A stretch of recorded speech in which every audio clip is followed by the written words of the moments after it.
एक बार फिर नमस्कार दोस्तों। तो अब हम बात करेंगे कि आपने एक टैगलाइन सुनी होगी और आपने बहुत बीजेपी कार्यकर्ताओं और बीजेपी नेताओं के बैकग्राउंड फ़ोटो में देखा होगा, उन्होंने लिख रखा है मोदी का परिवार।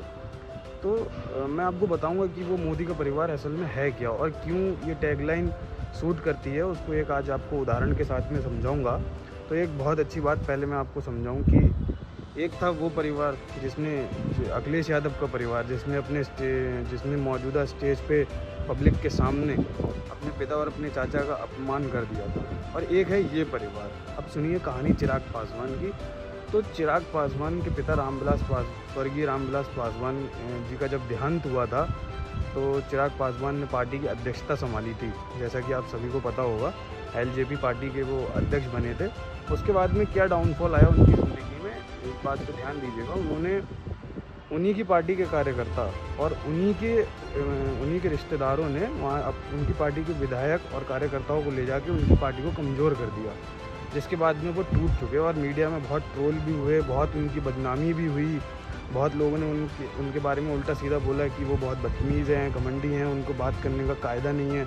लेकिन उसके बावजूद भी वो इंसान टूटा नहीं, बहुत परेशान रहा। कई बार मीडिया के सामने वो अपने आंसू भी छलकाए उन्होंने, लेकिन प्रधानमंत्री मोदी ने उनका इतना साथ दिया, प्रधानमंत्री नरेंद्र मोदी ने उनको आशीर्वाद दिया, उनको जज्बा बढ़ाया। और आज देखिए कि प्रधानमंत्री ने एक परिवार की तरह, परिवार के बच्चे की तरह उसको समझा और उसको मौका दिया, और वो उस मौके पे खरा भी उतरा। उसने बिहार की राजनीति में बहुत बड़ा खेला करा। 5 की 5 सीटों जो एलजेपी को मिली थी, उसने उन सभी सीटों पे विजय पाई उसने और उसके सांसदों ने।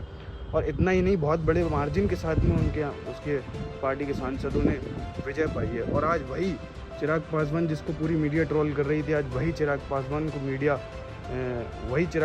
मीडिया जम के तारीफ़ कर रही है। और चिराग पासवान और नीतीश कुमार, जो कि चिराग पासवान की राजनीति को ख़त्म करना चाहते थे, चिराग पासवान से किसी समय में अपनी दुश्मनी मानने लगते, आज वही नीतीश कुमार आज चिराग पासवान को आशीर्वाद दे रहे थे। मैंने संसद की वीडियो में देखा और आज भी मिलाया था और बहुत सारी चीज़ें मैंने देखी।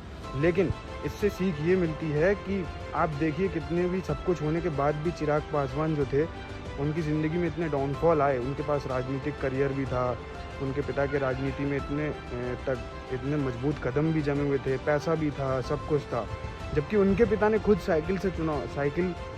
उनके पास गाड़ियाँ नहीं थी उस ज़माने में जब रामविलास पासवान जी ने चुनाव लड़ा था। साइकिल से पहला चुनाव उन्होंने लड़ा था जाके। उनके बेटे के पास सब कुछ होने के बाद भी उनकी ज़िंदगी में डाउनफॉल आया। तो डाउनफॉल आने का मतलब ये नहीं है कि आप हार चुके हैं। चिराग पासवान आज एक मोटिवेशन और एक युवा के लिए बहुत प्रेरणाजनक कहानी बन चुके हैं। तो मैं ये और कहना चाहूँगा कि हाँ, मोदी के परिवार वाली बात तो आप समझ ही गए होंगे कि मोदी जी का परिवार का मतलब क्या है। जो लोग, अभी मैंने एक स्टेटमेंट सुना था किसी विपक्ष का कि वो कह रहे थे मोदी भी परिवारवाद करते हैं, इसीलिए उन्होंने मोदी का परिवार पीछे लगा दिया। अरे भाई, मोदी जी परिवारवाद नहीं करते हैं। मोदी जी अपने कार्यकर्ता को और अपनी पार्टी के नेताओं को अपने परिवार की तरह समझते हैं। इसमें परिवारवाद में और परिवार की तरह समझने में बहुत फ़र्क है। तो इस चीज़ को समझें और बचें और मोदी का परिवार ही बने। धन्यवाद साथियों।